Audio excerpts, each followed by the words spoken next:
జిమ్‌కి వెళ్తున్నాం గదా! సిగరెట్, మందు అలవాట్లు నాకేం లేవే. సన్నగా ఉన్నాను.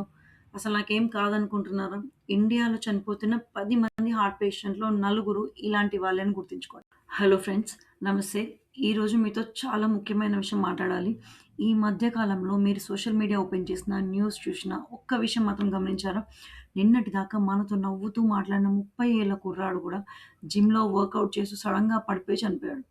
పెళ్లి వేడుకలో డాన్స్ చేస్తూ 25 ఏళ్ల యువకుడు హార్ట్ అటాక్‌తో స్పాట్‌లోనే ప్రాణాలు కోల్పోయాడు. నిజం చెప్పండి ఇవన్నీ చూస్తుంటే మనకు భయమేస్తుంది గదా! అరే! వాడికి ఏ అలవాట్లు లేవు గదా! రోజు జిమ్‌కెళ్తాడు గదా! అంత ఫిట్‌గా ఉన్నాడు గదా!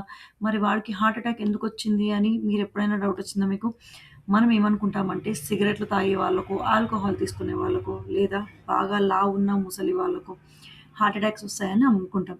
కానీ ఈరోజు ఇండియాలో ఒక భయంకరమైన పరిస్థితి నడుస్తుంది. 40 ఏళ్ల లోపున్న యువత, అది చూడడానికి చాలా సన్నగా, ఫిట్‌గా ఉన్నవాళ్ళు కూడా సైతం గుండెపోటుతో చనిపోతున్నారు. ఈరోజు ఈ వీడియోలో నేను మీకు చెప్పబోయే నిజాలు వింటే మీ మైండ్ బ్లాక్ అవుతది. మనం రోజు ఆరగిస్తున్న అన్నంలోనే మన ప్రాణాలు తీసే ఒక సైలెంట్ కిల్లర్ దాగుంది. అవును, మీరు విన్నది నిజమే. మన కార్బోహైడ్రేట్ ఆహారమే దీనికి ప్రధాన కారణం అని తెలుస్తుంది. ఇది నేను సొంతంగా చెప్తున్న మాట కాదు. దీని వెనకాల ఐసీఎంఆర్ అంటే Indian council of medical research మరియు ప్రపంచ ప్రసిద్ధ ది లాన్సెట్ జర్నల్ ఇచ్చిన షాకింగ్ రిపోర్ట్స్ ఉన్నాయి. ఈ వీడియోని చివరి వరకు చూడండి. ఎందుకంటే ఇది కేవలం ఒక వీడియో కాదు. మీ ప్రాణాన్ని, మీ ఫ్యామిలీ ప్రాణాన్ని కాపాడే ఒక లైఫ్ సేవింగ్ గైడ్. ఈరోజు దీన్ని మీ ఫ్రెండ్స్ అండ్ ఫ్యామిలీకి షేర్ చేయండి. ఎందుకంటే మీ ఒక్క షేర్ ఒకరి ప్రాణాన్ని కాపాడొచ్చు. సరే. అసలు ప్రూఫ్స్‌లోకెళ్దాం. మన దేశంలో ఐసీఎంఆర్, ఐఎన్‌డిఐబి అంటే Indian council of medical research, India diabetes అనే ఒక ల్యాండ్ మార్క్ నేషనల్ స్టడీ జరిగింది. దీని రిపోర్ట్స్ ప్రఖ్యాత మెడికల్ జర్నల్ లాన్సెట్‌లో పబ్లిష్ అయ్యాయి. ఈ రీసెర్చ్‌లో తేలిన అత్యంత ఘోరమైన నిజమేందో తెలుసా? భారతదేశంలో దాదాపు 10 మందిలో 9 మంది అంటే 90% మంది డిసిప్లిడెమియా అనే సమస్యతో బాధపడుతున్నారు. డిసిప్లిడెమియా అంటే ఏందో తెలుసా? రక్తంలో కొవ్వు పదార్థాలు అంటే లిపిడ్స్ అబ్నార్మల్‌గా ఉండడం. అంటే బ్యాడ్ కొలెస్ట్రాల్ మరియు ట్రైగ్లిజరైడ్స్ పెరిగిపోవడం. గుండెను కాపాడే గుడ్ కొలెస్ట్రాల్ తగ్గిపోవడం. మరీ ముఖ్యంగా ఈ సమస్య 30-39 ఏళ్ల వయసున్న యువతలోనే అత్యధికంగా కనిపిస్తుంది. దీంతో పాటు ఐసీఎంఆర్ ఒక national institute of nutrition NIN రీసెంట్‌గా భారతీయుల కోసం కొత్త డైటరీ గైడ్‌లైన్స్ రిలీజ్ చేసింది.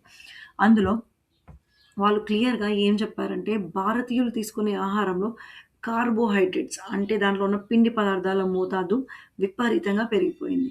మనం తినే క్యాలరీలలో దాదాపు 65% నుండి 75% కేవలం కార్బోహైడ్రేట్స్ నుంచే వస్తున్నాయి. ఇదే మన గుండెను సగానికి పైగా పాడు చేస్తుంది.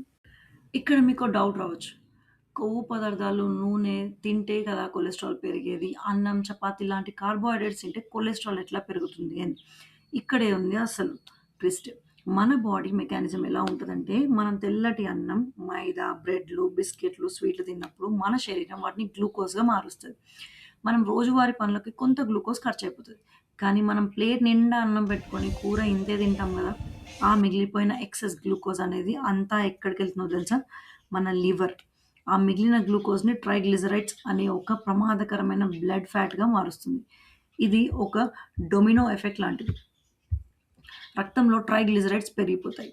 గుండెను రక్షించే హెచ్‌డీఎల్ అంటే గుడ్ కొలెస్ట్రాల్ దారుణంగా పడిపోతది. వీటన్నిటి వల్ల మన రక్తంలో ఉండే ఎల్‌డీఎల్ అంటే బ్యాడ్ కొలెస్ట్రాల్ మరింత ప్రమాదకరంగా మారుతుంది. ఇంకో విషయం, భారతీయులకు ఒక ప్రత్యేకమైన జెనెటిక్ సమస్య ఉంది. దీన్ని వైద్య పరిభాషలో స్మాల్ డెన్స్ ఎల్‌డీఎల్, ఎస్‌డీఎల్‌డీఎల్ అని అంటారు. పాశ్చాత్య దేశాల వాళ్ళలో ఉండే బ్యాడ్ కొలెస్ట్రాల్ కణాలు పెద్దదిగా, దూది పింజల్లా ఉండి రక్తనాళాల్లో కొట్టుకుపోతాయి. కానీ భారతీయులలో ఉండే ఈ ఎస్‌డీఎల్-డీఎల్ కణాలు చాలా చిన్నగా, గట్టిగా రౌడీల్లో ఉంటాయి. ఇవి గుండె రక్తనాళాల గోడల్లోకి ఈజీగా చొరబడిపోతాయి. అక్కడ గట్టిగా పేరుకుపోయి బ్లాక్స్ ఏర్పరుస్తాయి. అందుకే మీరు సన్నగా ఉన్నా సరే లోపల రక్తనాళాలు బ్లాక్ అయిపోతుంటాయి. వైద్యులు భారతీయుల శరీరాకృతిని ఆసియా ఇండియన్ ఫెనోటైప్ అని, ఏషియన్ ఇండియా ఫెనోటైప్ లేదా సాధారణ భాషలో థిన్ ఫ్యాట్ ఇండియన్ అంటారు. అంటే ఒక వ్యక్తి చేతులు, కాళ్ళు సన్నగా ఉండొచ్చు. వెయిట్ కూడా నార్మల్‌గానే ఉండొచ్చు. కానీ వాళ్ళ పొట్ట భాగంలో లోపల ఉండే కాలేయం, ప్యాంక్రియాస్ చుట్టూ కొవ్వు పేరుకుపోతుంది. దీన్ని విసరల్ ఫ్యాట్ అంటారు. ఈ పొట్ట కొవ్వు ఏం చేస్తుందంటే మన శరీరంలో ఇన్సులిన్ రెసిస్టెన్స్‌ని పెంచుతుంది. దీనివల్ల మనం తినే కార్బోహైడ్రేట్స్‌ను బాడీ అస్సలు ప్రాసెస్ చేయలేదు. ఆ షుగర్ అంతా కొవ్వుగా మారి గుండె నాళాలను బ్లాక్ చేసేస్తది. అందుకే నేను సన్నగా ఉన్నాను, నాకేం కాదని భ్రమలో బతకకండి. మీ పొట్ట కొంచెం ముందుకు వచ్చినా మీరు రిస్క్‌లో ఉన్నట్లే. సరే, ఇప్పటిదాకా భయపడింది చాలు. ఇప్పుడు దీనికి పరిష్కారం ఏందో చూద్దాం. ఐసీఎంఆర్ ఎన్ఐఎన్ 2024 గైడ్‌లైన్స్ ప్రకారం మన రోజువారీ డైట్‌ని ఎలా మార్చుకోవాలో ప్రాక్టికల్‌గా చెప్తాను. నోట్ చేసుకోండి. మీ రోజువారీ క్యాలరీలలో గింజ ధాన్యాలు, అన్నం, చపాతీ, వాటా కేవలం 45% కంటే ఎక్కువ ఉండొద్దు. తెల్లటి అన్నం, మైదా పూర్తిగా పక్కన పెట్టేసేయండి. వాటి ప్లేస్‌లో జొన్నలు, రాగులు, సజ్జలు లాంటి మిల్లెట్స్ లేదా బ్రౌన్ రైస్ తీసుకోండి. మీ భోజన పళ్ళెంలో సగం భాగం కేవలం కూరగాయలు, ఆకుకూరలు మరియు పండ్లతో నిండిపోవాలి. ఐసీఎంఆర్ ప్రకారం రోజుకి కనీసం 400 గ్రాముల కూరగాయలు, 100 గ్రాముల తాజా పండ్లు తినాలి. మన కండరాలకు, గుండెకు ప్రోటీన్ చాలా ముఖ్యం.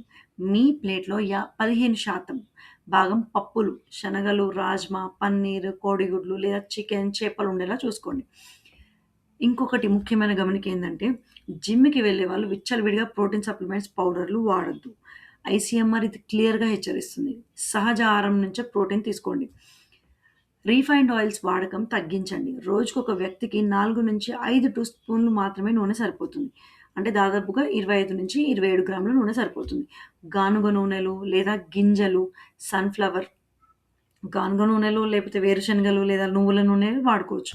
రోజుకొక గుప్పెడు బాదాము, వాల్‌నట్స్ లేదా గింజలు, సన్‌ఫ్లవర్, పంప్కిన్ సీడ్స్ తినడం వల్ల గుడ్ కొలెస్ట్రాల్ పెరుగుతుంది. ఉప్పు, చక్కెర రోజుకి 5 గ్రాముల కంటే ఎక్కువ తీసుకోవద్దు. 20 అంటే సుమారుగా 20-25 గ్రాముల కంటే తక్కువ పంచదార మాత్రమే వాడాలి. ప్యాక్ చేసిన చిప్స్‌లు, బిస్కెట్‌లు, కూల్ డ్రింక్స్ పూర్తిగా బంద్ చేసేయండి.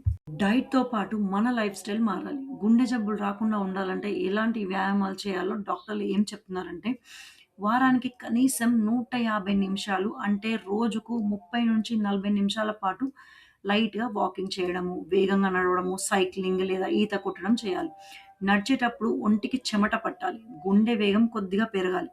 వారానికి కనీసం 2 రోజులు లైట్ వెయిట్స్ ఏవైనా ఎత్తడం లేదా పుషప్స్, స్క్వాట్స్ లాంటి బాడీ వెయిట్ ఎక్సర్‌సైజ్‌లు చేయండి.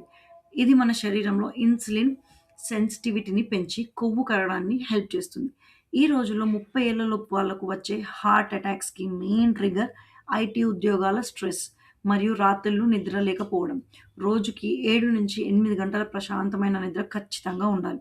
స్ట్రెస్ తగ్గించుకోవడానికి రోజుకి 10 నిమిషాలు ధ్యానం లేదా ప్రాణాయామం చేయండి. లేకపోతే యోగా చేయండి. మీకు 25 ఏళ్ళు దాటితే ప్రతి ఏటా ఒకసారి లిపిడ్ ప్రొఫైల్ టెస్ట్ చేయించుకోండి.